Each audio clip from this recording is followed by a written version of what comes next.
Hi, I'm Anna Ayers. I'm editor-in-chief for Battery Journal. I am pleased to welcome all of you to the first event in our launch series for Uni-Verse Poetry Prints Proofs by Visionary Humans. I'm honored to have many of the artists from our book joining us today to present their work in celebration. With this book, we have created a tool for opening up a generative synaptic space for engagement, both physical and phenomenological, with the interstitial experience of oral, visual, and verbal activity.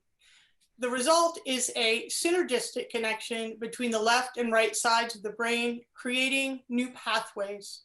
Our book presents a new genre we're calling artem poesis, derived from artem, which is Latin, which means art, skill as a result of learning and practice, and poesis, Greek, poetry, to make, an action that transforms, bringing forth a threshold occasion, a moment of ecstasis or ecstasy, when something or some things become or becomes another. This book is devoted to the work of 82 contemporary poets and visual artists. The artists chosen for this book create an intersectional, multi-generational poesis, from David Ferry, who is 96, to Grace Mcnair, 31. We even have a lovely poetic sunflower pollen painting for the bees, created by our youngest artist, Adelaide Holden, who is 7. These unique voices, honed at different times, all speak to us of the complexity, beauty, and struggles intrinsic to our human condition. In times of crisis, art provides philosophical and spiritual insights, catharsis, and healing. Art possesses the power to capture the full range of human experiences, from the rich revelatory textures of daily life, to the horrors of war and pandemics, to the ecstasy of transcendent love. Our vision behind this collection of works by these superlative poets and visual artists is to present work that is both deeply enmeshed in the specificity of history and at the same time an enduring, crucial human constant. The unifying principle organizing this anthology is relational order theory, a methodology which presents a context for all existing systems, matter, and space-time to be considered as a relational whole. So thank you very much for joining us. And Jennifer, I'll let you present our first artist. Okay, I'm going to share my screen. And the first artist is Desiree Alvarez. Hi, Desiree. Hi. Thank you, Anna and Katherine and Jennifer, for inviting me to be a part of this amazing, really amazing project. It's really lovely for me because it's actually, I think, the first opportunity I've ever been able to show all of the multidisciplinary output in one place. So this is a film still of a video of one of my outdoor installations of woodcuts on fabric. So that's a giant poem. It's not the poem that you're seeing on the right. The poem on the right is a recent poem from my new book, Wrapped in Flame. And I don't know, are you, Jennifer, are you scrolling through all the, yeah, that's a painting on the right, a poem painting, and the horse that just flashed by is a poem drawing. So I have poem paintings, poem drawings, and then I have work that exists just in books of poetry. I think the unifying element for all of it is that all of the work in one way or another celebrates a magical connection with the natural world. So I thought I would read actually the poem on the left, which is difficult to see on screen. So you can look at the horse while I read the poem, and I'll just read it from a book.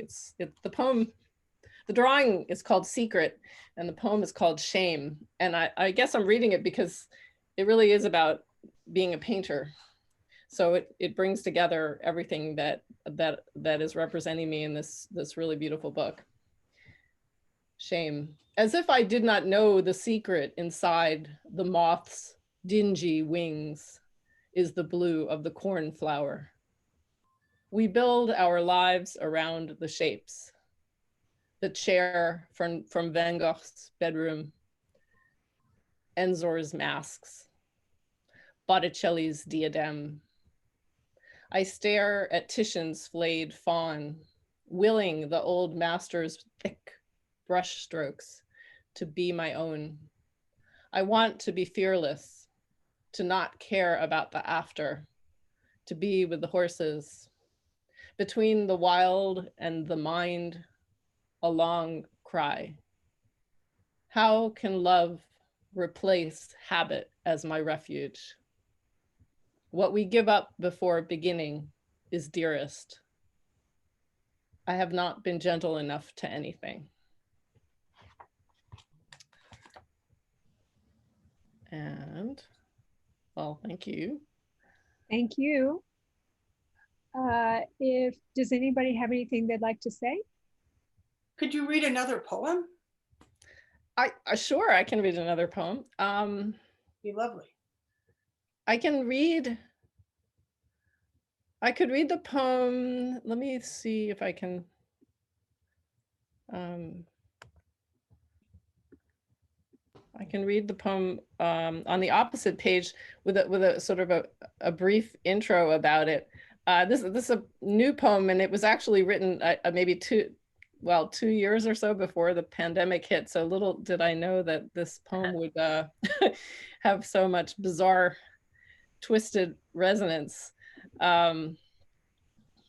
It's very strange to be confronted with this poem right now. So it was written, I didn't really know my father, but one thing that I was given of his when I was in my 20s, I think, was a little book with his writings in it. So some of the language from this poem is actually from his writing, and particularly the Spanish phrase there, which means what categories. The mask's mask. I opened a book and to my surprise forgot that I was Spanish until I saw the words that vibrate to me like a meeting ground for a national holiday. My father wrote, "Que categorías?" Wherever he went, he must leave. Dark foreigner, unwelcome inside. In South America, he must be Americano. In Manhattan, a Frenchman. In Ensenada, a Hindu from Bombay. He was a matador and a bull.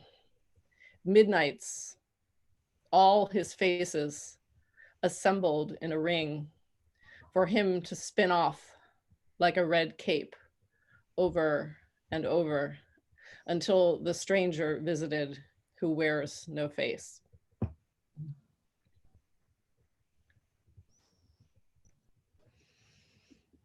Thank you. That was really great to hear you read that. I tried to read that, and my father, who deciphers ancient Spanish manuscripts, helped me with categorías, and I practiced that. That was really beautiful. Thank you. Sure, that's so cool about your father. Wow. Okay, so next up is Martine Bellen. I'm going to.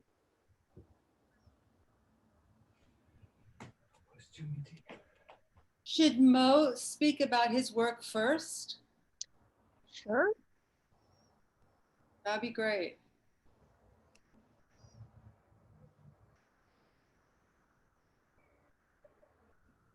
Maybe you could just put, yeah, there we go. Perfect. Got it.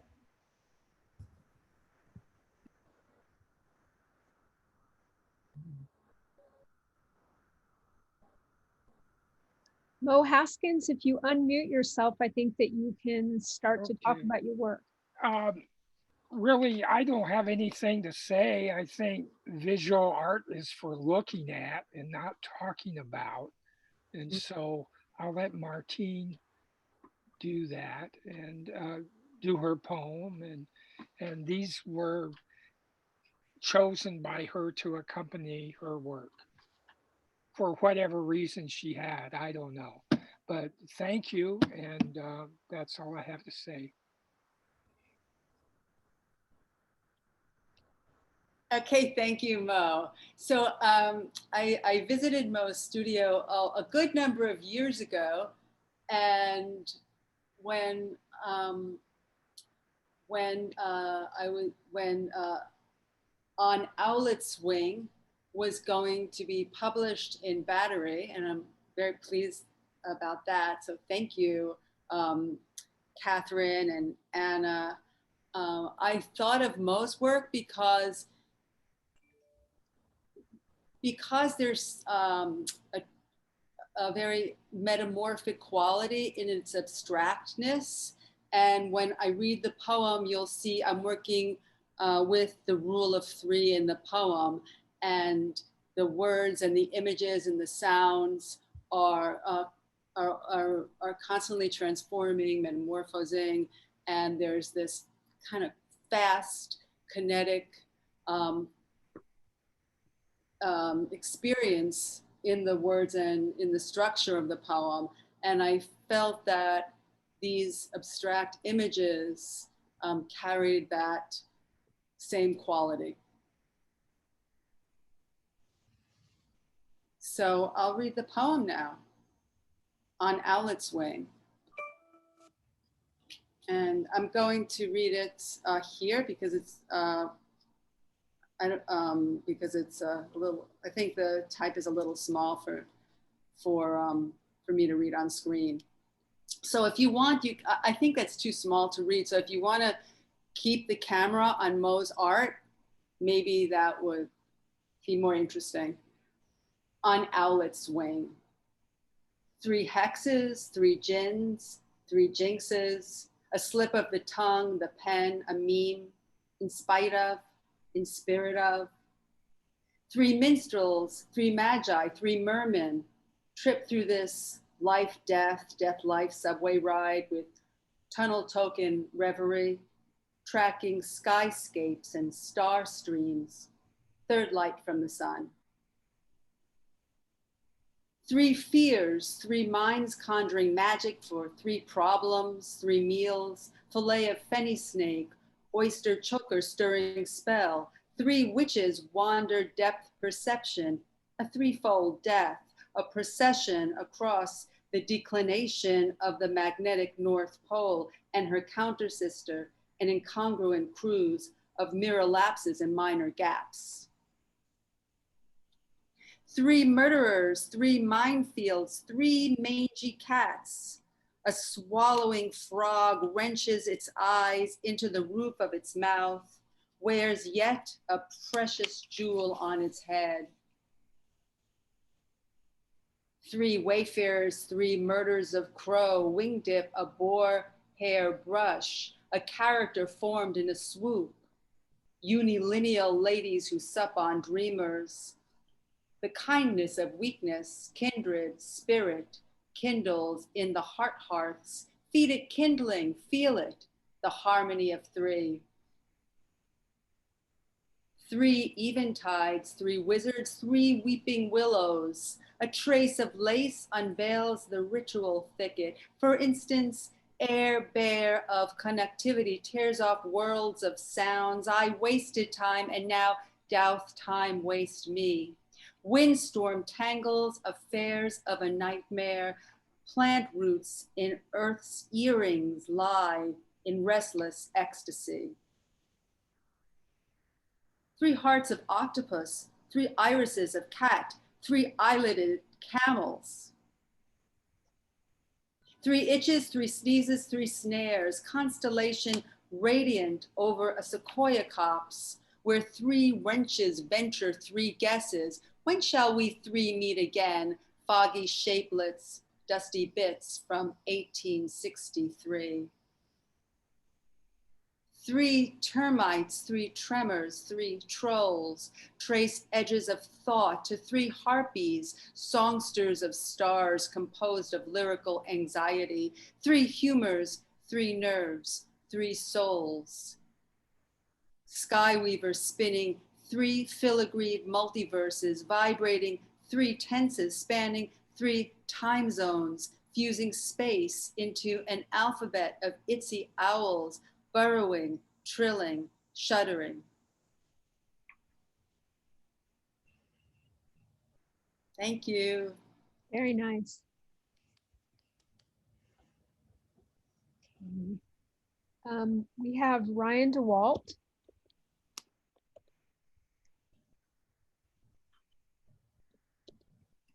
Hello. Hello, just a second.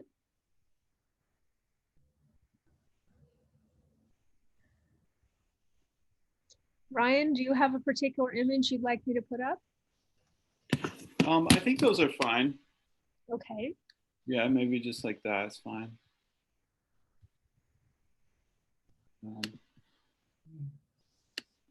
Okay, so I'll just start by describing my work a little bit. I'm investigating the electromagnetic spectrum, looking for ways to describe unseen connections that possibly connect our imaginations to space-time. I'm using the grid as a way to map the materials and surface in direct vision without referring to symbols or figuration. I'm inspired by the light and space movement in California in the arts, the Italian modernist painters like Lucio Fontana, and they're interested in rich materiality. Gutai group in Japan, which was sort of a world arts movement, and they were very interested in finding the new experiences no matter what in any way possible, and also New York abstraction.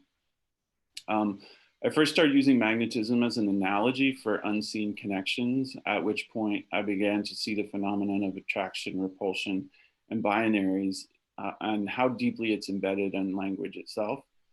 For example, when we describe an emotion, we say we're attracted or repulsed, or we're neutral. I became interested in magnetism's relationship to the larger spectrum at that point, and stopped thinking of it as just a linguistic analogy. So I started investigating the fuller electromagnetic spectrum, which, if you're unaware of that, it just means that there are all these forces that are waves, and the waves are either very large, like radio waves that are the size of mountains, to very, very small waves, which are like laser light, and you get down to like gamma rays and these sort of ionizing waves that are dangerous to us. On that is the visual spectrum, which is a very thin band. So my way of kind of investigating some of the like new experiences in the way that Gutai group might experience or try to create new experiences with materiality was to use materiality to kind of focus on the periphery of the visual spectrum. So for example, I'm using magnetism. I use magnets in the work. I create pigments that are hand colored that then are held to the painting with magnetic force. So in that, I'm expanding the visual spectrum to include not just reflected and refracted light, but also unseen connecting phenomenon that are quantum, which is magnetism. And then also I've been recently starting to go to the other end of the spectrum and investigate ultraviolet light. Ultraviolet and also chlorophyll. I did some drawings with chlorophyll. Chlorophyll has a relationship to the sun and food and solar radiation, and that chlorophyll is the production of food by plants in bioquantum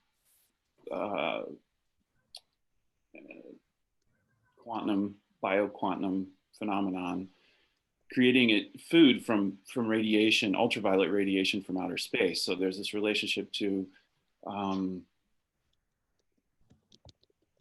almost just like magic, like food production that then we consume. It's really this energy cycle, but it also relates to the visual and the unseen through the ultraviolet and the material of chlorophyll.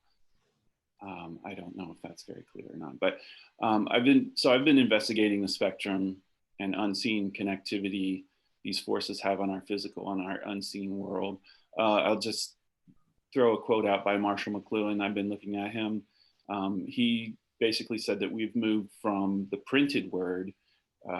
He said the printed word came in with, went out with, is part of the Neolithic era.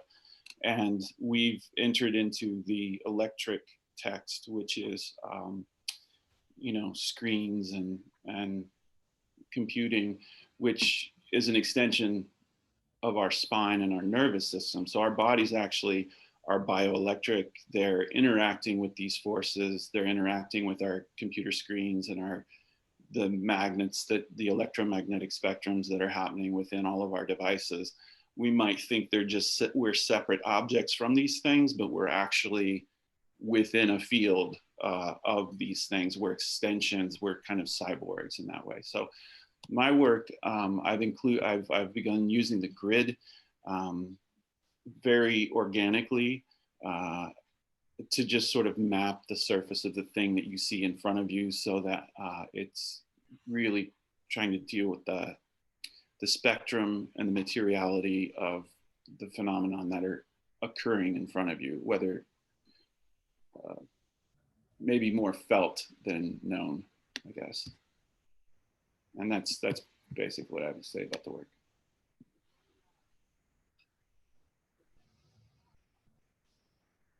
So that little yellow piece there is a chunk of magnet.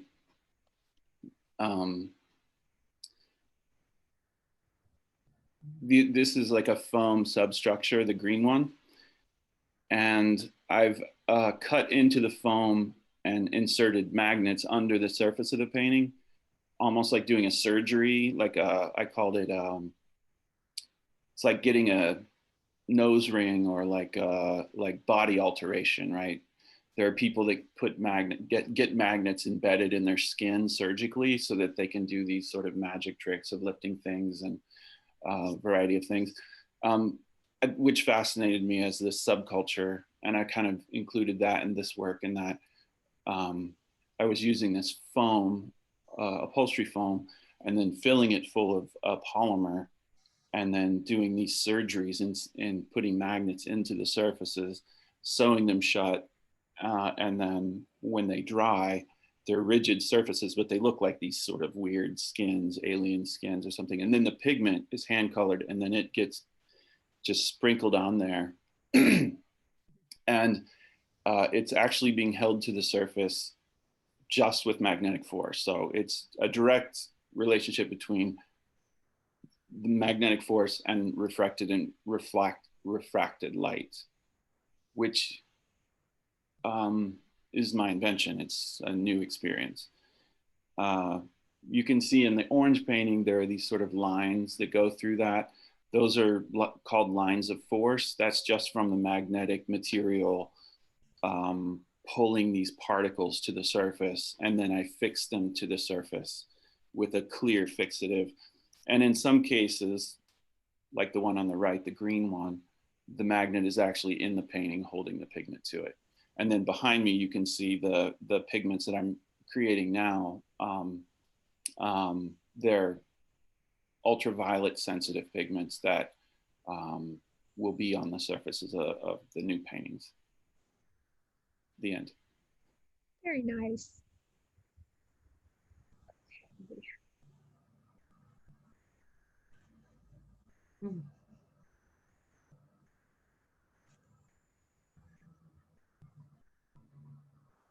Okay, next up is Mary. Would you like to unmute yourself? Sure. You can hear me, everybody? Yes. Good. Okay. First of all, thank you so much for including my work. It's such an honor, really. And Anna, Katherine, and Jennifer, just very delighted to be part of this incredible project. Especially meaningful for me because my work is almost entirely inspired by the written word, by narrative, in poems and literature and songs, sometimes in an oral personal history, and sometimes in dreams that have been recorded or I've heard about or dreamt myself. So that's an important element. This particular painting that you're seeing is a small oil painting done a few years back. And it's actually about a death, which is interesting that it's next to this poem. It's called The Waves, which is one of Virginia Woolf's works. And it's actually, I did a series called Bad Moods, and this was one of the series. And it's actually, you know, depicts Virginia Woolf with rocks in her pocket, moving into the water. So I like to work with imagery that is very seductive. It kind of brings you into the painting, and the colors and the shapes kind of seduce you into the work. And then there's a more disturbing element that you may or may not realize consciously.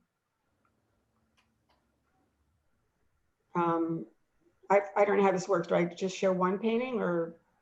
Would you like me to show any of the other ones? Let's just show one more for contrast, just so you get a feeling for, yeah. This is a painting that actually was not inspired by narrative so much, but was one of those paintings that emerged on its own, almost against my will. It started out to be a kind of a regular portrait of a person.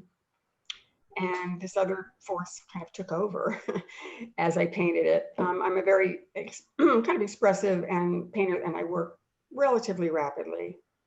And this medium is very suggestive for that kind of work because it's Yubo, which is a very smooth plastic paper that you can work with very easily to, you know, kind of make many layers or pull off layers or transparencies.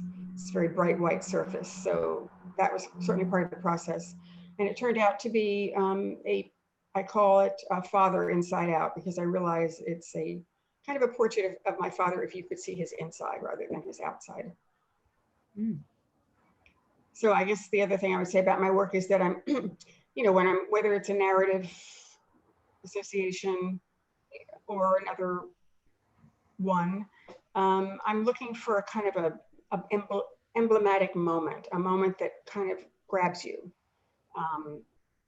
And perhaps one that, as I mentioned before, in terms of the seduction and then the disturbance, probably has the capacity to evoke more than one emotion in you at the same time. So I guess that's it.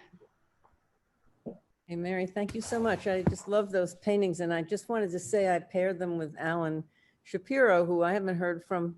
I don't know if anybody did about joining either of these. He's written, when he writes me, he always says he's very non-tech. So it may be that's probably why we haven't heard from him.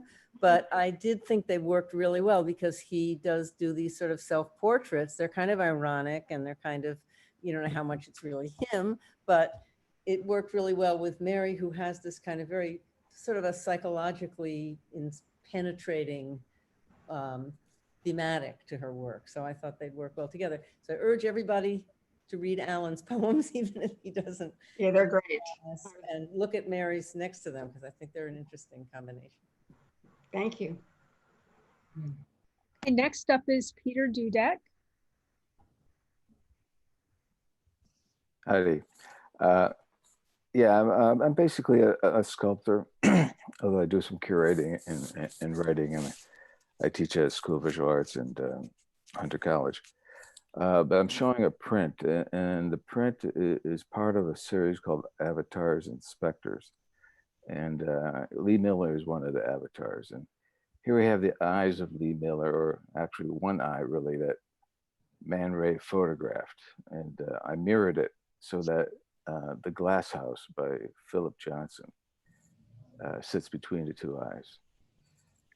Maya Duran is another avatar, and they each individually lead us through this image bank of modern architecture that I've assembled. I didn't study architecture formally, but it's kind of informed my work in one way or another. And the other series is Specters. Specters are shadows of sculptures that I pair with furniture designed by architects. And that's what I have to say. Thanks. Thank you, Peter. Okay. Next up is Elaine.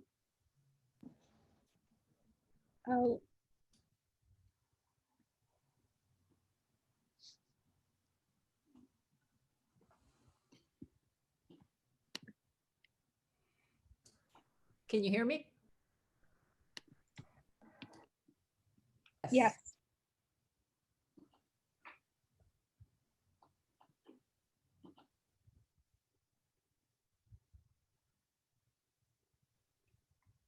Elaine, unmute your mic.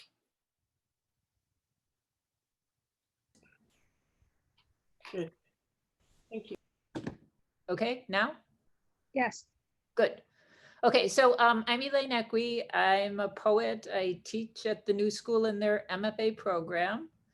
And I'm always very excited when there's a new literary journal. And I'm especially excited with the concept of this one, because not only is it for poets and fiction writers and word artists, it fosters a conversation between visual artists and poets, which I do it myself in my work. And it's nice to have a whole magazine kind of devoted to it. I guess I'll start with the Intangibles. It's the short poem on the bottom of the screen. It is kind of tiny. I'll look in my book. Okay, the Intangibles. Step right up and speak into the void. Prove you're not a robot.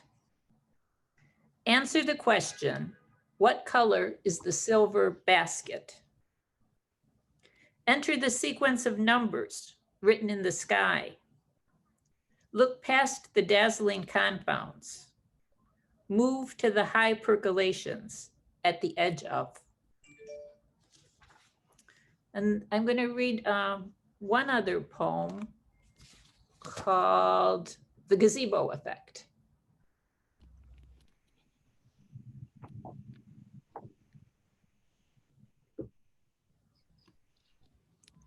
Yes.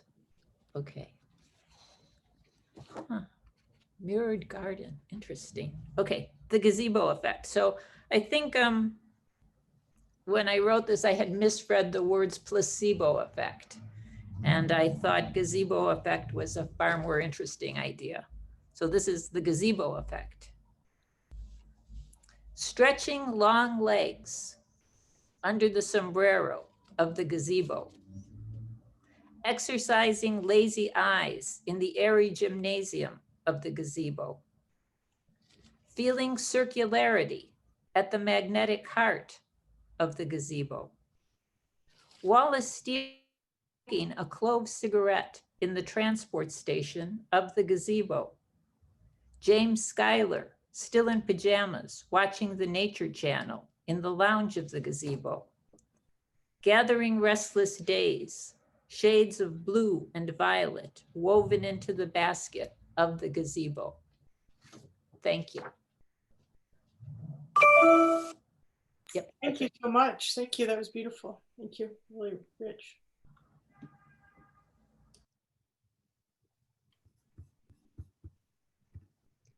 Next is Joanne Furman, and your poems are placed next to Michael Holton's.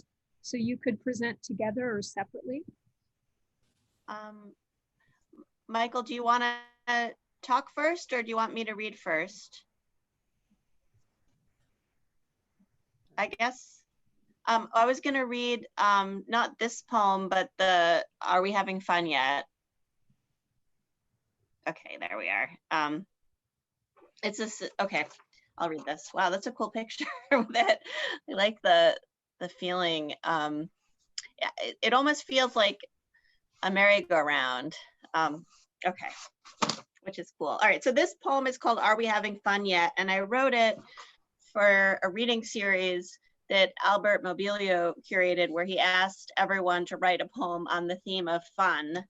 So I wrote a sestina where the word fun is embedded in all of the end words. And for the non-poets here, a sestina is a form of poetry where there's 7 stanzas, but for 6 of the stanzas, they're the same words that repeat over and over again. So in this case, like defunded, funneling, funky, malfunctioning, you'll hear it. Okay. Are we having fun yet? Every year, our belief in the future is more defunded. We try embracing the spaces in austerity's lace, funneling chaos into kaleidoscopic slivers, into funky prepositions, bumping their hopes against malfunctioning doors, traveling skyward on rickety funiculars in pre-gentrified cities. If we are fundamentally timeless, can we still be damaged by time? Fundamentally, we morph like financial products not yet defunded, delicate enough to balance on the roof of a funicular, washing the debris of the past through a funnel. We find joy in the smell of malfunction, creeping through consciousness like funky caterpillars. Is this shifting the reason today's funky music sounds like yesterday's dirge? Fundamentally, we are itinerant nitwits, malfunctioning in rumpus rooms, dim-witted and defunded. We scurry through cities and funnel adorned fedoras, hijack trackless funiculars, helicopter into funiculars, not really crashing, more like funky lovemaking than disaster. We funnel the debris to create worlds, fundamental as strangers to our defunded metropolis. We wait for a malfunction. Who doesn't love juicy malfunction? The way they hang off the back of the funicular, debris sticking to the tendrils. Proud yet defunded. We don't care about propriety anymore. Our funky scent drips over our nation, new and fundamentally free, like space and time, departing a funnel and drifting apart. No longer needing to funnel meaning from the objects that malfunction. We unleash our butterflies into fundamentals, waiting before we exit this interatomic funicular, celebrating the spaces between teeth, the funky breath of abject freedom. We embrace defunding. Fundamentally, can't we do more than funnel our hope into malfunctioning vessels? Defeated, defunded, oh funked. Even a broken funicular can be fun. And I was gonna put something into the chat too. I made a video of the poem. Here, you can see it later. So the video is like, uses pictures of Lego cities because I was thinking of like Lego being similar to a Sistina. Cool. Thank you so much. Thank you so much. Thank you. Okay, next is Sue Havens. Oh, Michael Holden. Oh, okay, we can.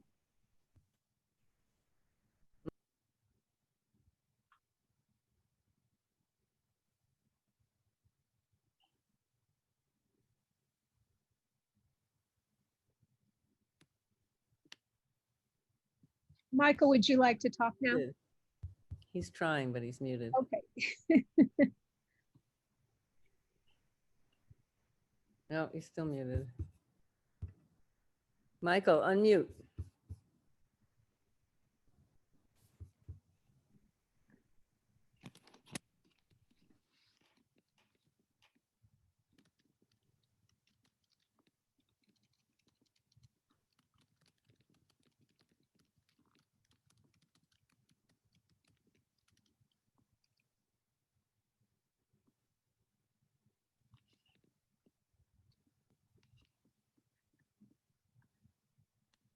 Okay, we can move on. Hear me now? Yeah. Oh yes, there we go. Okay. Bravo. Sorry about that. No worries. So this painting is titled Origin. it makes sense with the poem as far as the playfulness, because my daughter changes my experience in the studio quite often when she enters it. And so I had started this painting and she wanted to paint on the paintings, so I encouraged it. And so this was the first painting that she used oil paint, and she made some marks, and then as I proceeded with the rest of the painting from that point on, I tried to make sense of what she had done and what I had done, and to move on from there. And so origin being the origin point on a graph, the center point, and origin being where we come from, our origin. So on the left-hand side, I see the left and right-hand side as being kind of land masses in a mapping sort of way based on the graph, and then figuratively as a male and a female, and the origin being this uniting of those two forms, suspended in water or air, and this kind of amoeba of sorts in between them. And so that's pretty much it. Do you want to talk about any of your other paintings? Sure. So this one, Portal, it's kind of trying to get away from the sense of realism and in the narrative, and just see it more abstractly, although there are elements that still become figurative, or I think sometimes the narrative, just how people see an image, just goes one way or another and becomes a narrative. But I guess I was just trying to penetrate the veil of the surface, and opposing in a similar way to the last painting, actually, the left side to the right side, and possibly seeing it as a male-female relationship, but ultimately as like a window, a portal into a space. Trying to actually see it without interpretation, actually. That's it. Thank you. Next is Sue Havens. Hi. Hello. Hi, nice to see everyone. And are there other images here besides these, or are these the? There's this one. Okay, okay. And yeah. Okay, yeah, I actually hadn't seen these in a while. This is so bizarrely pre-pandemic that it's shocking to see these. But first, I just want to say thank you so much for having me as part of this. It's so good to see you, Anna, and everyone else. And thank you, Katherine and Jennifer. I don't know you, but I really appreciate all that you've put into this project. It's so exciting, and I can't wait to get my book in the mail. I'm down here in Florida. I teach at the University of South Florida. And it's really nice to stay connected through things like this. It means so much. Thank you for being part of this. Thank you so much. It's great to see you. And I look forward to our studio visit. Oh, it's just the best to be part of this. It's like I couldn't be down here in Florida without these kinds of maintaining these important dialogues and connections. So it's a big deal for me. I don't know how much I'm going to say, but when I came down to Florida, I did fall in love with clay and ceramics, not unlike many other artists these days. But it was kind of like a full-blown love affair that happened all of a sudden.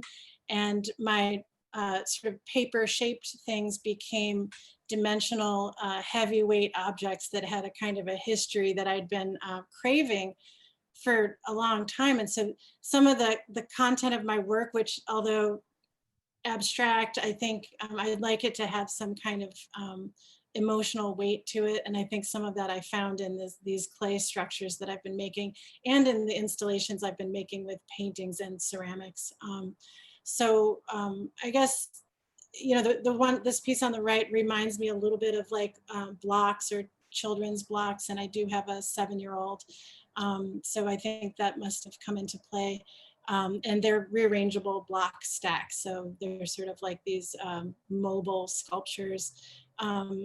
And this is the first time I've shown them in the world. So it's nice that they've made it somewhere. I'm happy that they're in a beautiful publication. And then the work on the left is this really brief blast of works that I made during several weeks, 16, I think these are 22 by 30s. There's a bunch of them. And I think of them as sort of kind of a punctuation marks from my surroundings, like a kind of moves and marks that I've memorized from my surroundings and picked up over time. And I do think that they relate to being in Florida, being in Tampa. They're less sort of congested than actually the works that I showed at Park Place, which are very sort of dense and densely packed collages, large works. These had like a moment of breathing space surrounding them, and they're less totally grid-based. So that was just a brief moment, and then pandemic hit, and I've been making these things behind me, this big group of works that I'll be showing at the University of UNLV Museum at the Barrick Museum coming up in the spring. So I'm super excited about that. And other than that, just, you know, thanks again for having me as part of this project. A pleasure. It's a pleasure to see you, and I look forward to learning more about your upcoming museum exhibition. Thank you so much for being here. Thank you. Next is Amy Hosig.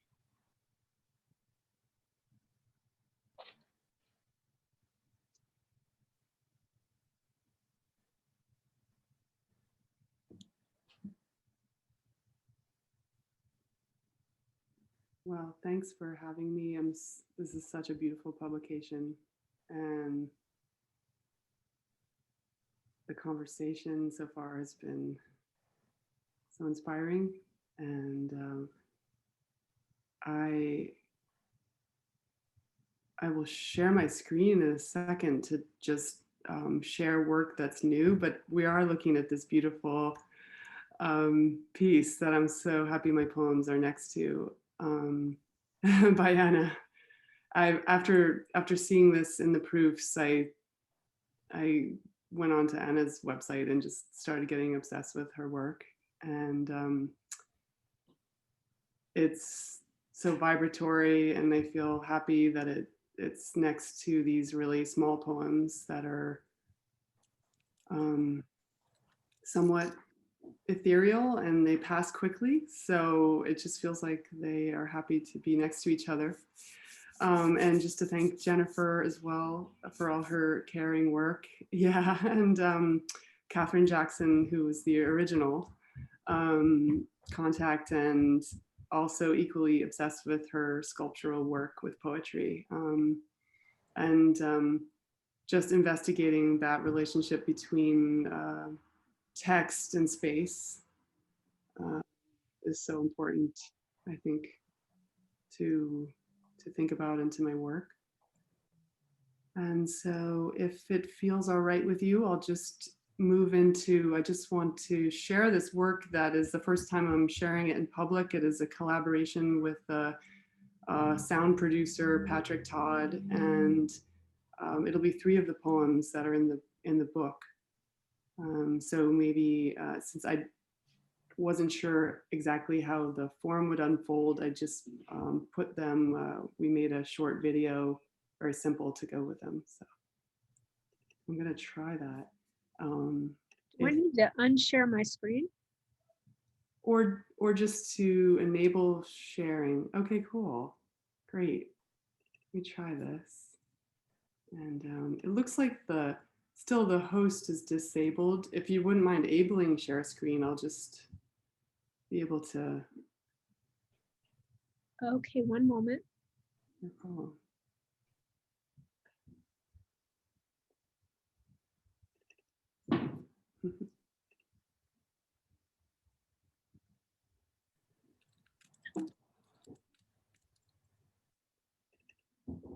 All right.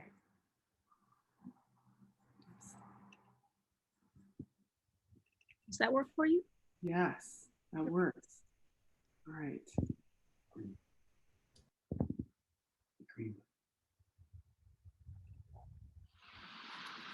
When all of this will have become dreamlike, a longing, there will still be a vitality to be integrated, a sense of the living world, a mobility, a cradling of that precious body riddled with its own disappearance and capacity to enter back into itself with death-defying precision.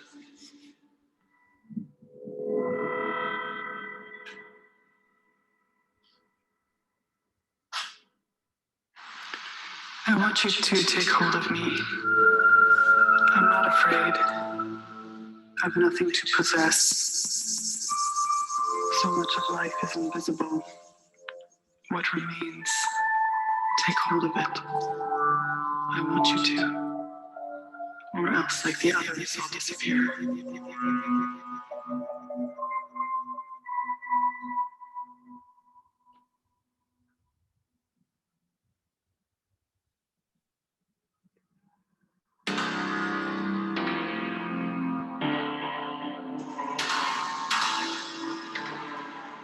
I can die for you. I've done it before. For someone else. He's gone now. You can see on my surface that I lived by disappearing. It isn't me. I am nothing except that part which is exhaustion. I turn it towards you.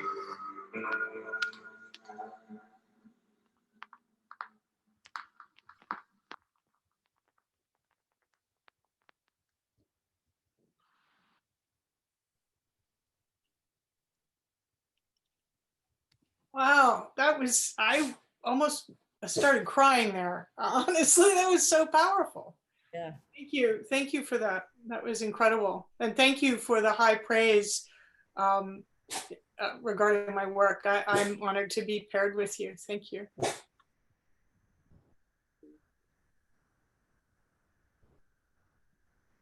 Do you want to say any more, Amy, or that's it? I think that would be it. Thank you so much, Jennifer. Okay, next is Katherine Jackson. I'm not going to say anything now because I'm going to speak when various poets. I'm paired with a few poets, so when they read, Tom is here today, but I think he was preferring to read tomorrow. But when we get to him, if he wants to read today, I'll make a little brief introduction about the image that I paired with his poem. But otherwise, I think it'll mostly be tomorrow. So, hey, Katherine, I'm happy to read today since I'm here. Okay, let's whatever just. You want. But do you want to? You want to go now? What you decide, okay. Up to you. I don't care. Jennifer, why don't you put up Tom's poem then, and I will say just a tiny introduction about my work, and then the main event will be Tom. Okay, one moment, please. No rush. It's way near the beginning. Yes, 19.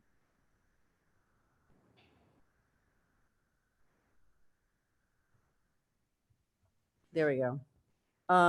So this is a detail of a larger piece, and I just like the photo so much I separated it out as an image in and of itself, but it only exists as a photo.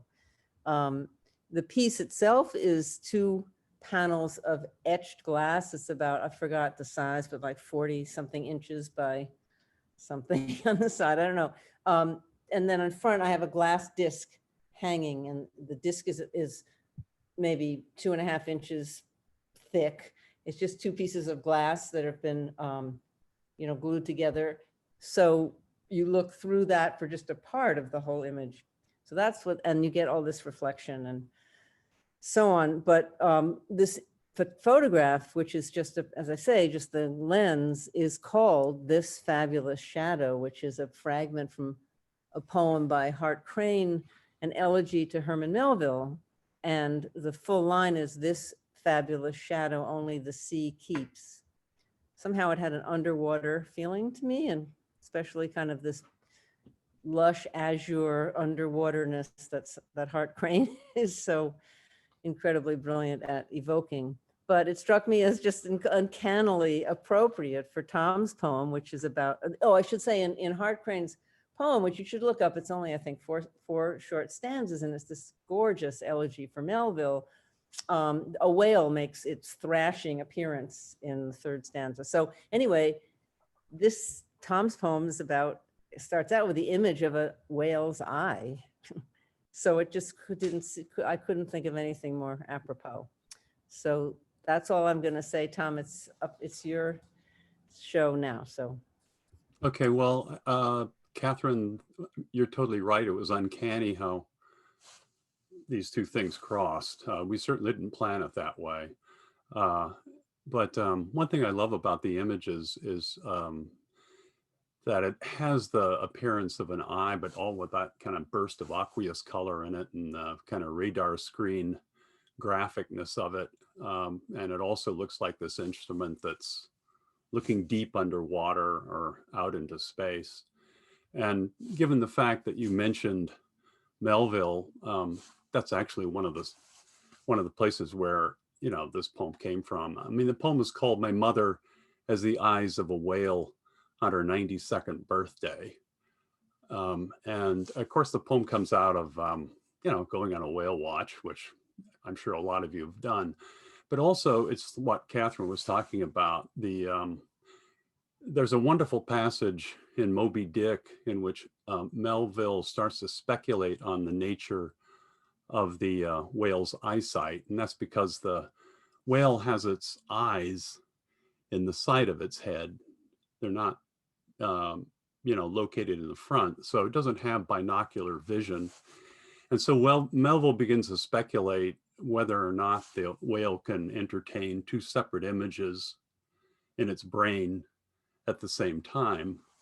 And because it's got this big brow, it's kind of moving. It can't see what's in front of it. It can only see what's happening, passing alongside it. And I thought that was a kind of a beautiful, metaphor for, old age. You're moving into the future, but you can't see what's coming at you. All you can see is what's happening at the periphery. So my mother is 96 now, which is astounding to me. But anyway, one last thing I'll say is there's a word in the poem, mall. You can't read it, but it's spelled M-A-U, all, like a blunt hammer as opposed to a shopping mall. So my mother has the eyes of a whale on her 92nd birthday. Ripples rack the chop inside the harbor, swell blown back to white water, deep ocean drawing a dark line. The whale turns emerald passing under the stern, pupils tiny in the huge maul head, eyes the size of a colt's eyes, but located like its ears on either side of the head, so that the pupils can't see what's coming from behind, nor what's swimming toward it from the future.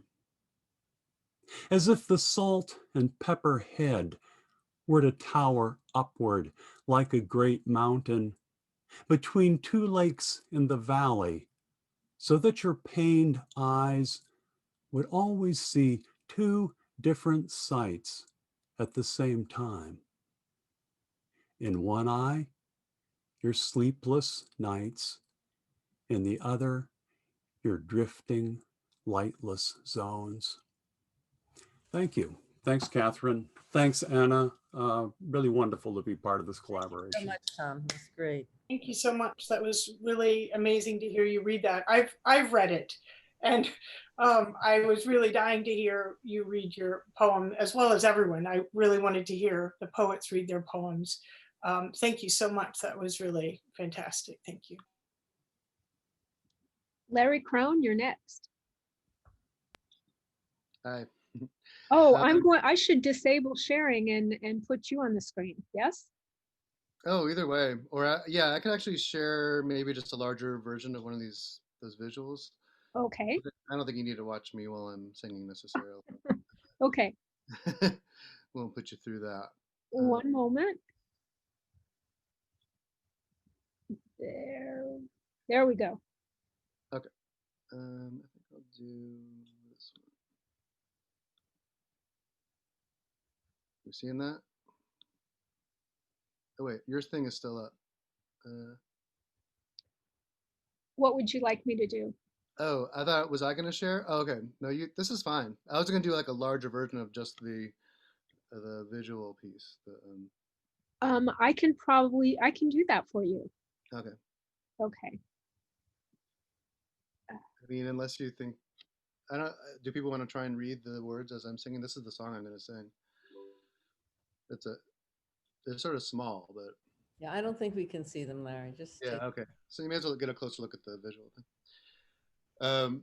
Anyways, I'll speak while you're doing that. Yeah, so I'm an interdisciplinary artist, and I have my visual work and my song lyrics together. I'm a performer and a songwriter, and I make sculpture and installations. I also am a designer, like a clothing and costume designer. So the visual pieces that I have in the book are all from the series that I call Then and Now. It's using found craft projects from other people, mostly anonymous. So the piece that we're looking at now is from a series of 3 that are people. So what I do is I'll sort of collect pieces in a certain category, and they can represent, so in this case, it's all different images of people, and they're done by different people who I don't know who they are, in different styles. Many come from kits. They all come from thrift stores, and some are from donations, but they're from different times, different parts of the world, mostly American. But I imagine them almost like the way you piece together a fur coat. All these little lives come together to make this one whole. And this work relates to the songs and the performances I've been doing in a way, because I see these pieces as sort of forcing this collaboration, or sort of putting people together the way you put together a family. And my songs and my performances have been about sort of the breakdown of a traditional family and the rebuilding of a chosen family, like a queer sort of kinship situation, and things that are based on choice and love, and things that you actually have in common. So the song that I'll sing is called I'm the House. Oh, first I'd like to say I'm so thrilled to be in this book. I love, as an interdisciplinary artist, it's sometimes hard to find a way to blend these things together. And it's so nice to see this visual work right next to the songs that I've written. And on top of that, to have the songs without the music, it's just, to be considered as literature, as poetry. It's a great experience for me to see it that way. And I'm so happy to present it that way. So I feel a little self-conscious about these versus the poetry I've been hearing, because they really are songs. They repeat, and they're very straightforward. But that's what I got. And also another disclaimer: this format is not the best way to hear live music. I don't have a special microphone set up, so I have a ukulele I'm playing, and my playing is very simple. So if you're not hearing a lot of ukulele, which sometimes is what happens, you're not missing much. You can just consider it a cappella. I know the words, but I haven't heard it, so forget it. Oh, and this is about, since it's a song, I'll explain it. I know poetry you don't always have to explain, but this is about my family and traditions of going on a family vacation together that we stopped doing. And a particular place is this place in the Lower Peninsula of Michigan, right on Lake Michigan. I am the house, cement foundation in the dune, 200-year-old wood in every room. And every morning when you wake, you look out of my windows from your bed, through the trees to see the lake. But you're not with me today. Where can you be? I'll be the house, yeah, so you be me. I am the woods, pine forest across the land. I don't know how I grow in all this sand. Chipmunks hide in rotten trees, spiders weave the most gorgeous webs between all my leaves that you've ever seen. I know you intimately. I'll be the woods, yeah, so you be me. We remember you. We'd see you every year no matter what. We remember you. Can't count the things you made and did and cooked and shared and played and read and bought. So you can be these things that have been torn out of your heart. While you did things that made you, sorry. And when you guys pretend you're me, try not to fall apart. You be me and tell me how it feels. Yeah.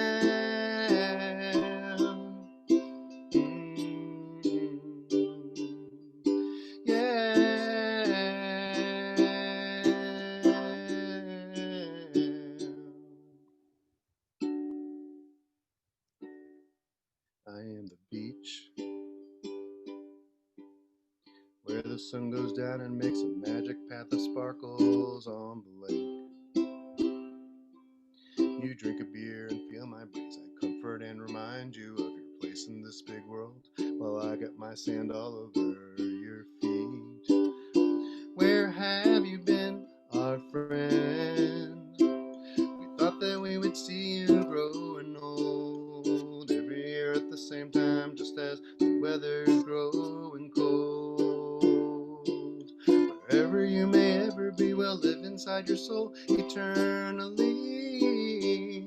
That's what I say as we role play. I am the house, I am the woods, I am the beach, and you are me.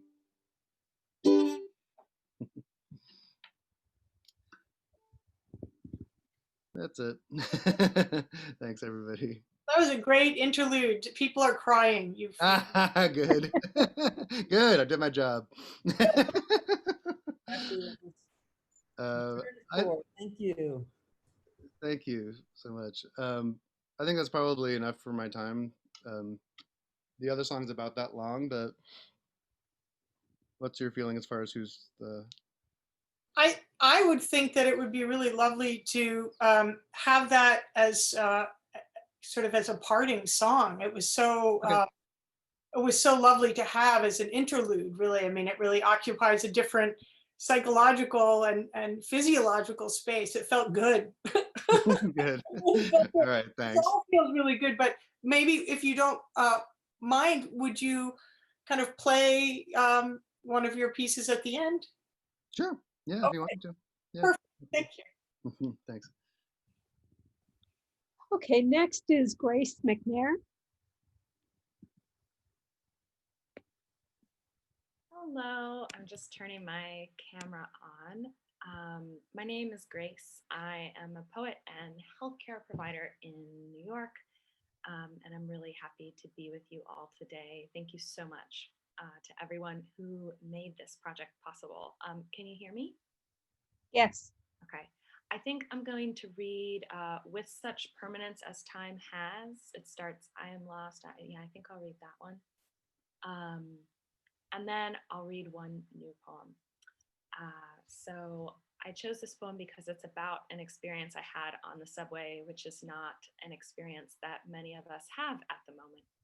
So the title is from the Four Quartets by T.S. Eliot.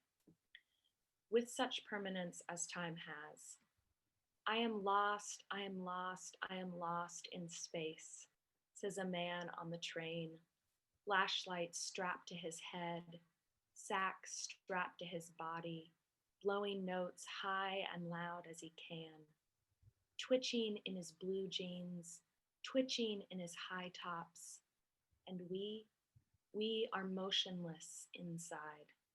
But outside the tunnel is flashing by, orange, blue light, then night, the illuminated bridge illuminating the river's reflection of the city, rising up on either side as the man starts singing, "Wake up, people, wake up. This is what it's like to fly."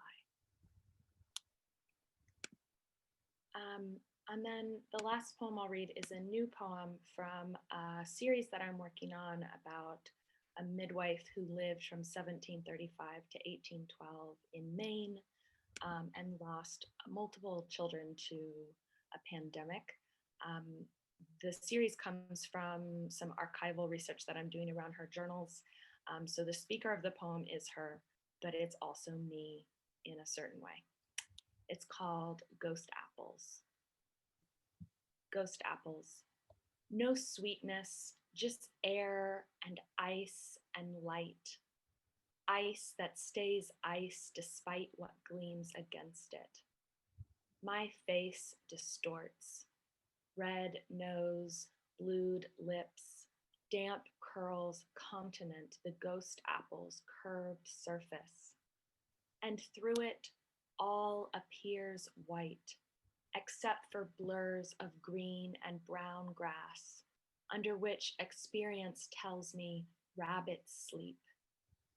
Apples never freeze clean, too sugary, they rot, precious only to deer who feast on their collapsing flesh. Look, now at the edge of the orchard, deer are leaping, their legs so quick they hardly flick or gather snow.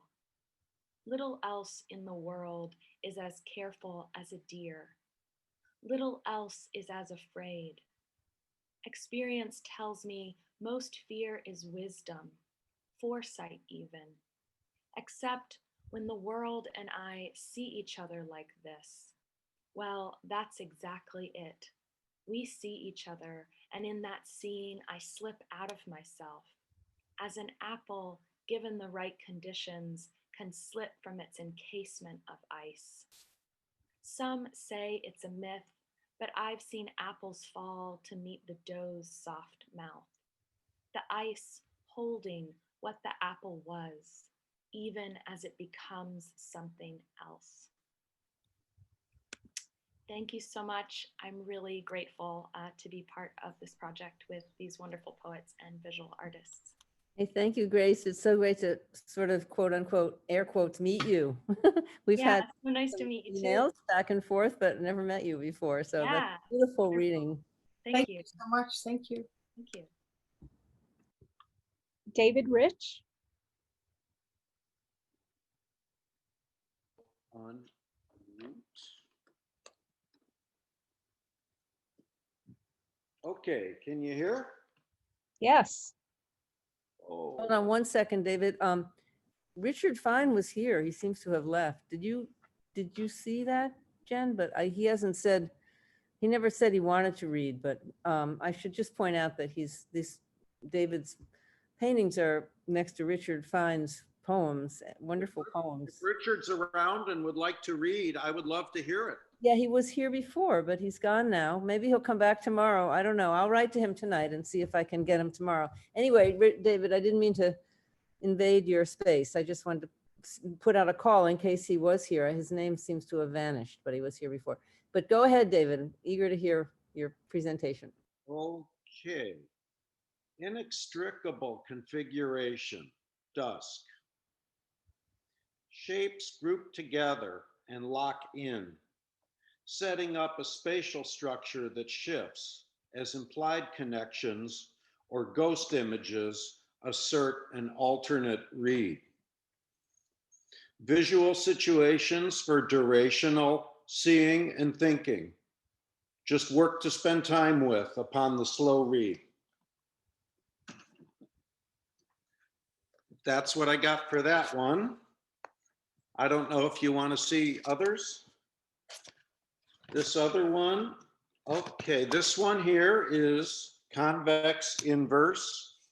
It is rooted in darkly luminous evening light and a couple of little glimpses of the neighborhood as seen in the little convex mirrors on my friend's scooter.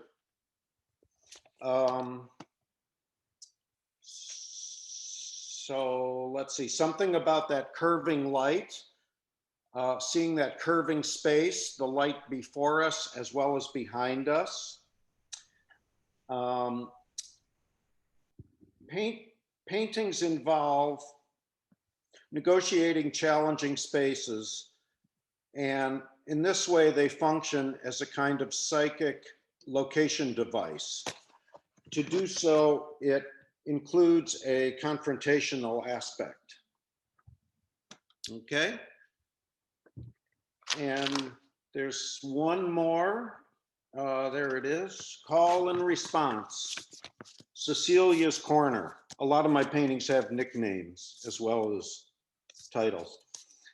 Luminous and interdependent dialogue as a form of kinesthetic truth-telling.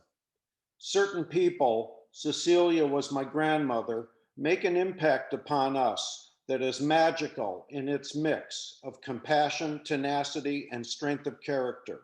Place and experience take on an elemental kind of enduring sustenance. That's what I got. Very nice. Thank you, David. That's great. Very good. Next is Monica Sosnowski.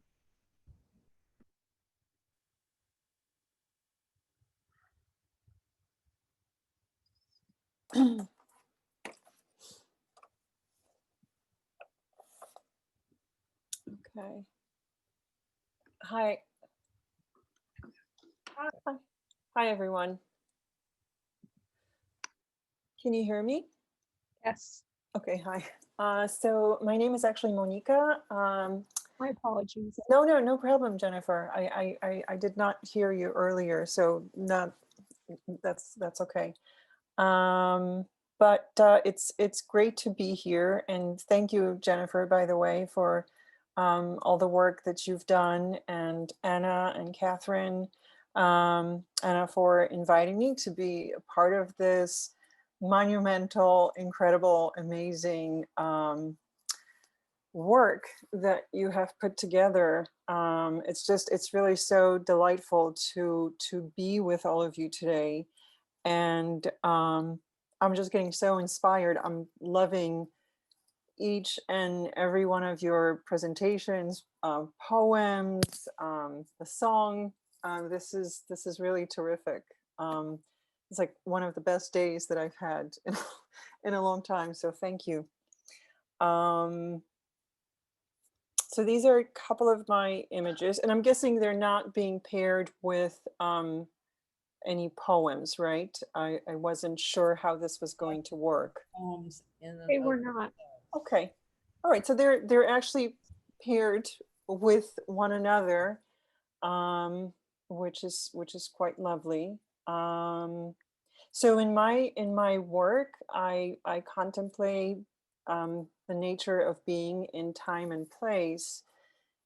And I think it's so fitting that this book has these pairings with visual artists and poets.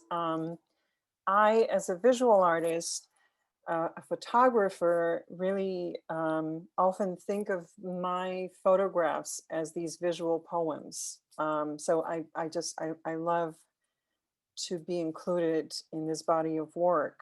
I'm interested in the intricacies of perception and the kind of response to a given phenomena that we find ourselves in, and the way that we experience it. So there's often a lot of light play in my work, reflections, this kind of foreground and background, shadows, these moments that occur. And my subject matter is the everyday, really, and the everyday wonder, sort of evoked through a combination of, it could be whatever is sometimes happening, landscape, portraiture, still life, together, fused together, being experienced at the same time. And my themes are usually the fleeting fickleness of memory, loss, the patterns of chance, possibilities of fate, and a fragmented self, which often echoes throughout. With a desire for coherence, I look for these traces, presence and absence, absence and presence, the in-between, and often the beauty that it reveals. And I just want to, Mary, who showed her work in the very beginning, although I don't know you, I was so struck by your painting. I think it was a portrait of your father, because I just want to show this one picture that I posted on Instagram that I took literally last week. And I don't know if you guys can see this or not, but I was just so struck by the similarity of form. And in this instance, it's a tree that, to me, I called it the apparition because there is this kind of a character there. I love the connections and this kind of symbiotic relationship that as artists we often have with one another's work. So that's all. Would you, without giving away any secrets, say anything about your technique, how you get these magical images? Oh, thank you, Catherine. I really photograph, it's straightforward photography using, a regular 35mm camera and probably different lenses. I mean, my go-to lens often is a 50mm lens. I often photograph with a kind of a shallow depth of field. So often you will get that kind of effect. But I also photograph with my iPhone a lot. I think I have like 40,000 images on my iPhone. So basically, photograph with whatever is at hand. And it's amazing what you can get with this little gadget. So thank you. Great, thanks so much. Thank you. Really, really beautiful. Thank you, Catherine. Thank you. Michael Reese and Marianne Strandell joined us. I don't know if either of you want to present. Yeah, I'm happy to say a couple of words. Is Mary also on the call? We're in the same house, but we're on different computers. Marianne, are you there? She's got a lot going on. Well, why don't I go? And then if Mary shows up, I'll tap her on the shoulder or something. She just responded. She's here. Oh, okay, good. Please go. Okay, I'll go then. Yeah, this is work from a show that I did that's still up at Grounds for Sculpture in Hamilton, New Jersey. And the show was called Synthetic Cells, Site, and Parasite. These are large-scale inflatable objects. if you see the size, they're about 12 feet by 12 feet by 12 feet. They have, not only do they have, are they made of inflatables, transparent inflatables, whatever, they also have images printed on the side, and those images become targets for augmented reality.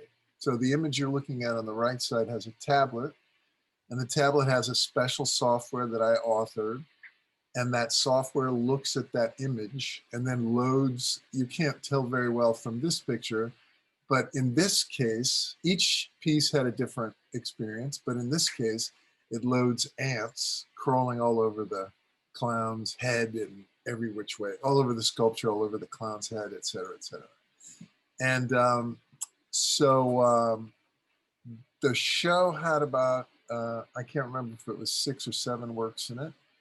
And I also invited 6 other artists who work with augmented reality to create a show on top of the show. Now, when I say I invited them, it was always my idea that that would be the case, but we engaged the curators, Ed Winkleman and Murat Orazbekov, to curate the second show and include people like Will Pappenheimer, Chris Manzione, Claudia Hart, Tamiko Thiel, Claudia Guinness, and John Craig Freeman. And I'm really excited because I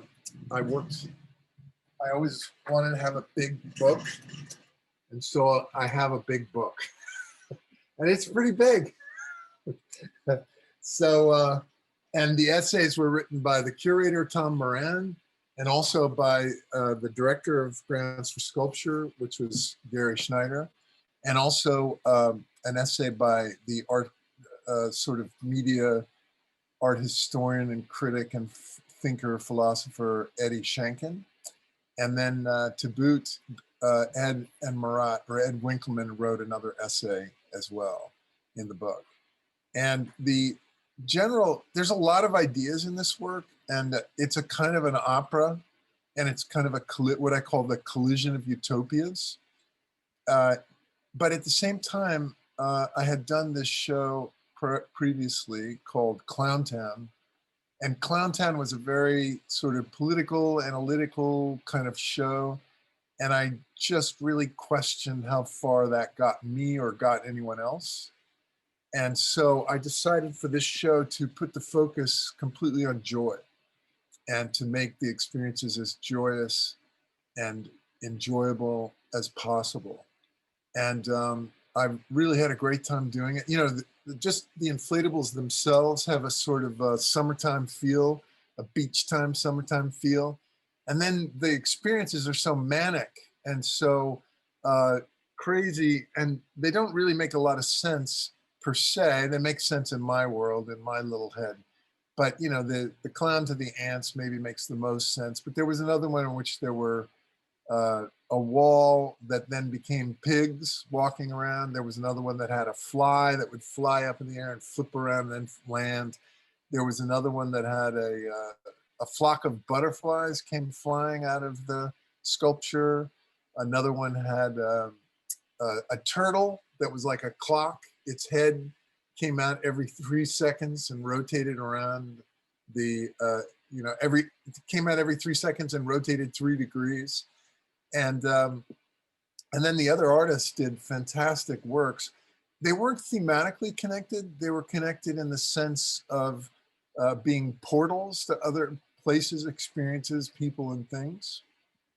And they really are, you know, one thing that I realized once we published the book is that I don't have a single photograph with a single person standing next to one of these objects. And so you get no idea of the scale. You can tell from the door if you read that kind of thing, but they're very large. They're almost twice as large as a human being, and maybe a little bit larger than that. So it's a really all-encompassing experience. It's very architectural. Again, the show is called Synthetic Cells, Site and Parasite. So yeah, that's, you know, that's my story, and I'm sticking to it. So thank you. Oh, yeah, I definitely wanted to say thank you to Jennifer and to Anna. And my experience of both of you is that you're so expansive and enormous and you have such discipline and the ability to focus on detail, and at the same time, a kind of generosity of spirit to kind of host and create all of us working inside this book to give a sort of a snapshot of, 2020. And I'm really grateful to you. And I think it's just amazing. Look at all these people we're meeting right here on this talk. It's just fantastic. I mean, I know some of you already. It's nice to see you, Monica and Peter and other people as well. It's really nice to see you. But then there's plenty of people in this talk I've never met before. And so I just think this is a fantastic thing to do, a real contribution to community, and really a lovely thing to be part of. So thank you again. Thank you so much, Michael. Thank you. Michael, I just wanted to say I experienced those pieces in person, and all those things you were saying, absolutely the work was successful in conveying. It was so joyful to be in that space. The augmented reality with the tablet, you would push it in front of the image and you would see these dimensional things moving between the reality and the augmented reality. It was magical and joyful and bizarre, very strange experience, and just really great. And they're big, and the space is huge.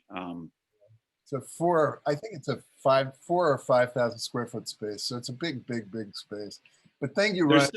And that was great to have you down there because, like, Ryan is my ideal audience. Playful and smart and playful and engaging all at once. And these are still in this exhibition until. You can see this exhibition until January 10th, I think it is, of 2021. But you have to make an appointment to do so, and it's not 100%. You have to have a car really to get there. You can take a train, but I think it takes you so long to get there by train that if you drove from Brooklyn or you drove from Manhattan, it'll probably take you about an hour and 20 to get there if you're interested to go. And if you want to be in touch with me, because I know that if I'm free or whatever, I might meet you down there. But I can also help facilitate anybody. They're doing it by appointment. So they're not open to the public, but you can make an appointment and you can visit the site and you can wander around and do the work. And I just, it's not work, but you can do the show.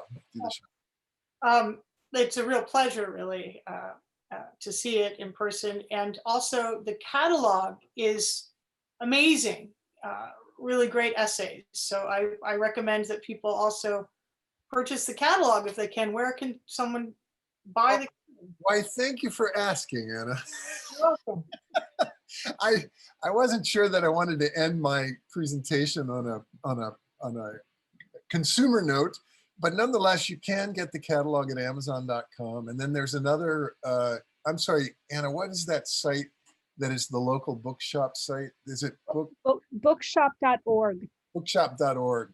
So I encourage you to get it from bookshop.org to yes. Circumvent Amazon, but it's easily and readily available on both places. Great. It's published by Scala, which I'm very pleased about, and you can also get it in Europe if you happen to be in Europe. And the best way to do that, I don't remember the site, but you go to Scala and it'll tell you where you can get it in Europe and have it delivered in Europe. So. Thank you. Thank you. Yeah, thank you. Thank you very much.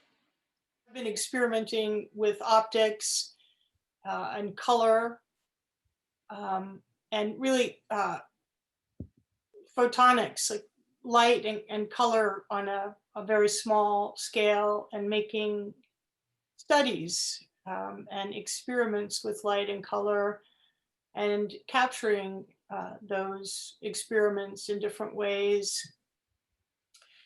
And one of the embodiments happens to be a series of prints. This is one of them, and it really is. I was trying to pull out the spectral colors and play with the optics in the camera as well as the computer, and even in the printing process.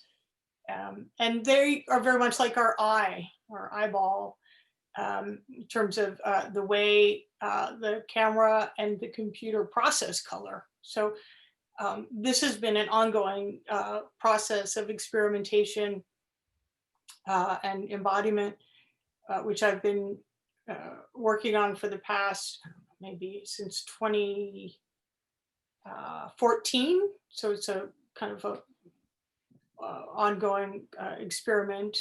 And this one is kind of atypical, although I do really like to create colors, a palette, and I name the colors quite often. This one is just like composition. And of course the dimensions are variable because they're ink jets, but there are a number of other pieces in the book that are paired with poetry. So I might, maybe tomorrow I'll be prepared to speak about a couple of those. And Marianne? Hi. Hi, Marianne. Welcome. Thanks for joining us. I love this print of yours. Thank you so much. Thanks, Anna. Everything that's been presented so far is just so cool. It just looks great. To say a few things about the piece, the medium of it, the 3D lenticular medium of it is, of course, it doesn't show specifically, it shows a flatness just fine, but it is a very layered piece of art, and it has an optical lens on the surface of it so that when you interact with it, it moves. It has a ghost effect, and there are various things that are layers within and underneath the optical lens that get activated. And so there's this really strange sense of the depth of field of the pieces. This is a series that I've been working on a few years. My studio in Chelsea is very close to the Hudson Yards, so we're all overly familiar with the development on the west side of Manhattan called Hudson Yards. And the two dominant structures within the image here are early paintings I did of actually the very first buildings that went up in Hudson Yard. And my interest in that was, and still is less about the final product of these architectural projects, and more so this kind of the guts and the possibility of what the architecture may be, or what the possibility of what the structure may evolve to be, in totally an esoteric way and a kind of imaginative, dreaming sense of a way. And so there's other struts and things that are floating around within here, including specific references that I appropriated from various sources. And some of those sources and are constant in my work are the traded works called from the chinoiserie realms of really the world. So I sourced them through various museums and have traced for years, like to go back to the earliest findings I could find on plates and cups and objects that have small paintings on them. There's a kind of a long narrative and story around that in my family, but also just part of this interest of how that imagery gets shifted and traded and somehow goes back to the domestic yet, and it still also refers back to a kind of a worker, a worker, a guild, a place, a shop that had to, you know, be organized and made by somebody. So there's this kind of notion of a worker made that, as well as an artisan, and you know, somebody came up with those particularly interesting motifs. So there those are the flower elements that are in the foreground painting that are slightly red. And then there's other photographic works of some from my own camera of the echinacea plants, those pink ones that are floating. So I like this notion of something that deals with the cure, because I one of my hobbies is an herbalist. One of my hobbies. And then that central floating image, which is of a woman's, the back of a woman's body in a tight kimono. Those are also, that is from, taken from the Shunga erotica prints that were dominant, right, in the 1700s, which were like trading cards and they were dominant in Japan and China. And they tend to always have these really just gorged genitalia, of which I removed the figures having sex in this referent and just kept the image of the kimono, the form of it, as the sort of mystery on one hand. And then I liked kind of putting these ideas together of trading cards and places of the traded ideas, particularly because the dominant place of the Hudson Yards itself is right on the port. It's on the Hudson River, which is enormous transportational, place. And then also the Shunga references were also like traded cards that all kinds of people would acquire and stood for, like, I've been to this place, and also had other connotations and meaning, no doubt. And then the way I have a background as a conservator for very early years, as worked in the ethnographic museum, and I was always sourcing like where things come from and how they are defined in that way. And so thus I go back to these things too, images that being the chinoiserie, how those were sourced, and still continue to be like some mode of a meme, really, a meme of exchange, and how those things surface and resurface and the kind of value we have around them. So it's a fun kind of cause and effect narrative in the piece itself, and it's packed with all these things that I've been interested in sometimes. So there you have it. Thanks. Thank you. I realized that we did not get Patrick Meagern. Who's that? Patrick, yeah, Patrick Marr. Is he here? He was. He was. Thanks for the nice comments in the text. I appreciate it. Yeah. Patrick, are you here? I'm going to go back down to my space. Thank you, Marianne. Thank you so much. You're welcome. My pleasure. Thank you so much, Anna and Jen. I don't think Patrick's here. We'll have to make sure he comes tomorrow. All right. Okay, so Larry Crone, yes? Sing us out. All right, I'm singing you out. No one's going to insult me if they just want to leave while I'm playing. Oh, no.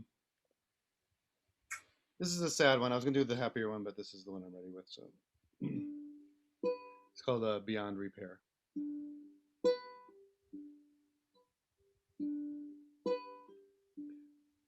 Oh, sorry.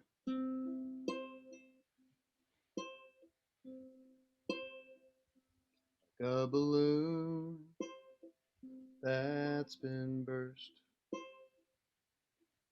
or a fate that's been cursed,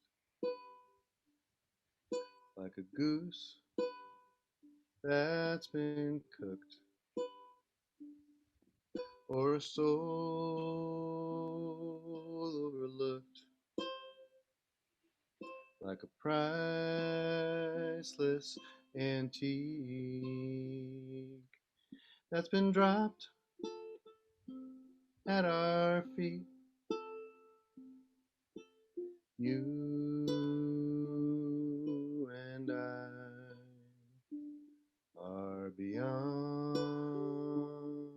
repair, like a ship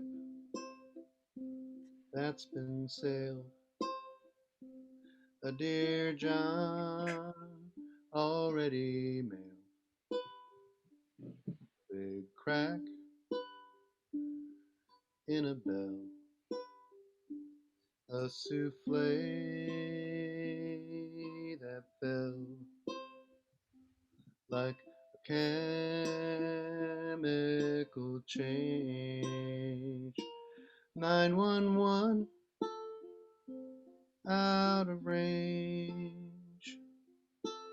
You and I are beyond repair.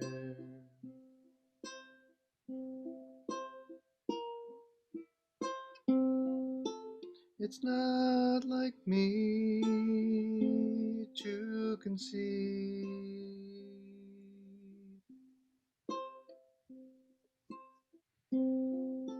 It's in my nature to believe.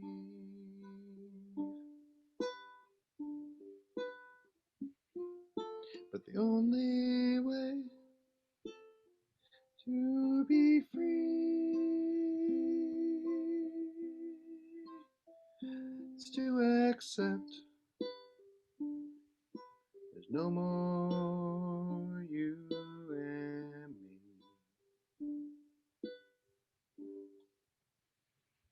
Like an old chiffon gown that's all tattered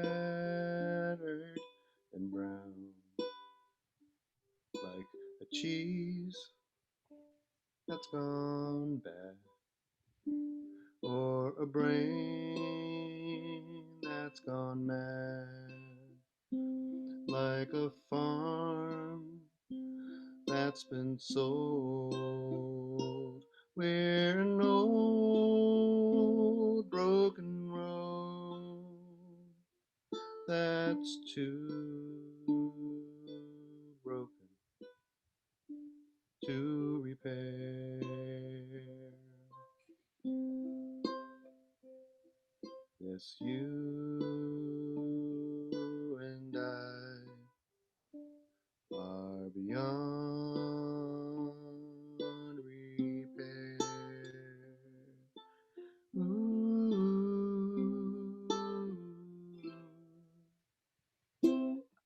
Thank you so much. Thank you so much, Larry. And Thank you. I think this is probably a wrap. This was so amazing and successful. And I just want to give my heartfelt thanks to everyone who participated today. If you feel like tuning in tomorrow to be a part of it, you could participate in some way, be part of the audience, or even perhaps present another poem. I invite you to come back tomorrow, same time, same Zoom link. Thank you, everyone, so very much from the bottom of my heart. This has been a really incredible experience for me to be a part of, and thank you for being part of it. Thank you.